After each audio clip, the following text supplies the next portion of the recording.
भारत और पाकिस्तान ने 10 मई 2025 को शाम 5 बजे से पूर्ण और तत्काल संघर्ष विराम यानी सीज फायर लागू करने पर सहमति व्यक्त की है। इस वक्त एक शब्द सीज फायर जो बहुत ही ज़्यादा सुर्खियों में है। आइए बताते हैं कि ये सीज फायर है क्या। सीज फायर यानी संघर्ष विराम का एक ऐसा समझौता जिसके तहत युद्ध या किसी सशस्त्र संघर्ष में शामिल पक्ष आपसी सहमति से लड़ाई को अस्थायी या स्थायी रूप से रोकने के लिए राजी होते हैं। भारत और पाकिस्तान ने 10 मई 2025 को शाम 5 बजे से पूर्ण और तत्काल संघर्ष विराम सीज फायर लागू करने पर सहमति जताई है।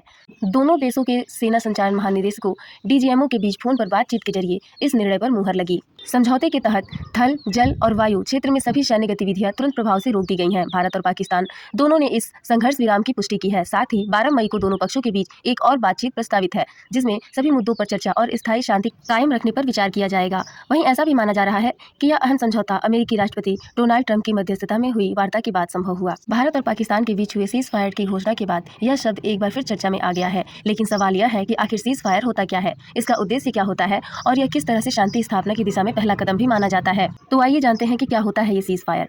सीज फायर यानी संघर्ष विराम का एक ऐसा समझौता होता है जिसके तहत युद्ध या किसी सशस्त्र संघर्ष में शामिल पक्ष आपसी सहमति से लड़ाई को स्थायी या अस्थायी रूप से रोकने के लिए राजी होते हैं। इसका मकसद शांति स्थापना की दिशा में पहल करना, मानवीय राहत देना या बातचीत के लिए रास्ता खोलना होता है। अब हम बात करेंगे कि कब होता है ये सीज फायर। सीज फायर की घोषणा कई परिस्थितियों में की जा सकती है, जैसे बढ़ते सैन्य टकराव को रोकने के लिए, आम नागरिकों की सुरक्षा सुनिश्चित करने के लिए, मानवीय सहायता या राहत कार्यों को अंजाम देने के लिए, शांति वार्ता की शुरुआत करने के लिए, अंतर्राष्ट्रीय दबाव के कारण। अब हम बात करेंगे कि सीज फायर का उल्लंघन क्या होता है। सीज फायर का उल्लंघन तब होता है जब कोई पक्ष तय समय और शर्तों के बावजूद गोलीबारी या सैन्य कार्रवाई करता है। यह अंतर्राष्ट्रीय समझौतों को अनदेखी मानी जाती है और अक्सर तनाव बढ़ाने, जवाबी कार्रवाई या कूटनीति वार्ता प्रभावित करने का कारण बनता है। ऐसे ही और रोचक तथ्यों को जानने के लिए हमें सब्सक्राइब करना न भूलें। Thank you.